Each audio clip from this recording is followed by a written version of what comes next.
కాదు కదా. 7th class కూడా నేల మీదే. అప్పుడే 5వ తరగతి పాస్ అయ్యి కొత్తగా హై స్కూల్లోకి రావడం కదా, యూనివర్సిటీకి వెళ్తున్నంత ఫీలింగ్ మనకి. అసలు ఎవరో ఎవరికి తెలియదు కదరా. పక్కన ఎవరు కూర్చుంటే వాళ్ళే మనకు ఫ్రెండ్స్.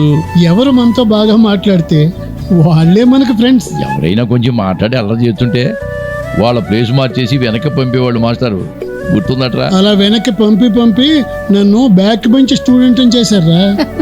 మరి నువ్వు బాగా అల్లరి చేసేవాడివి కదా, వెనక్కి పంపించకుండా నెత్తి మీద కూర్చోబెట్టుకుంటారా ఏంటి? అందరూ చేసేవాళ్ళమ్మ అల్లరి, కానీ నేను దొరికిపోయేవాడిని, ఇన్నోసెంట్ని కదా. మీరైతే పెద్ద ముదుర్లు. అప్పుడు పలకా బలపాలు పోయి పెన్నులు వచ్చాయి కదరా, ఆ పెన్నులో ఇంకు కక్కి చెయ్యంతా రంగులేగా. అందుకే బాగా అల్లరి చేసేవాళ్ళు, తర్వాత ఫ్రెండ్స్ అయిపోయేవాళ్ళు. మేం వారంలోనే ఫ్రెండ్స్ అయిపోయాం.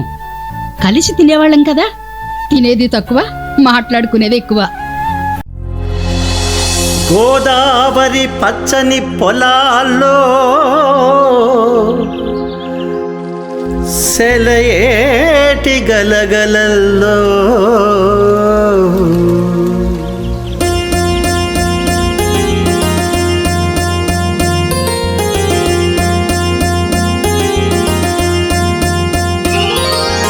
లేలేత స్నేహాలు పలకరింపులు చిరు చిరు నవ్వులు బుజ్జి బుజ్జి అలకలు బుజ్జగింపులు లేలేత స్నేహాలు పలకరింపులు చిరు చిరు నవ్వులు బుజ్జి బుజ్జి అలకలు బుజ్జగింపులు ఎంత మధురం ఎంతెంత మధురం ఎంత మధురం ఎంతెంత మధురం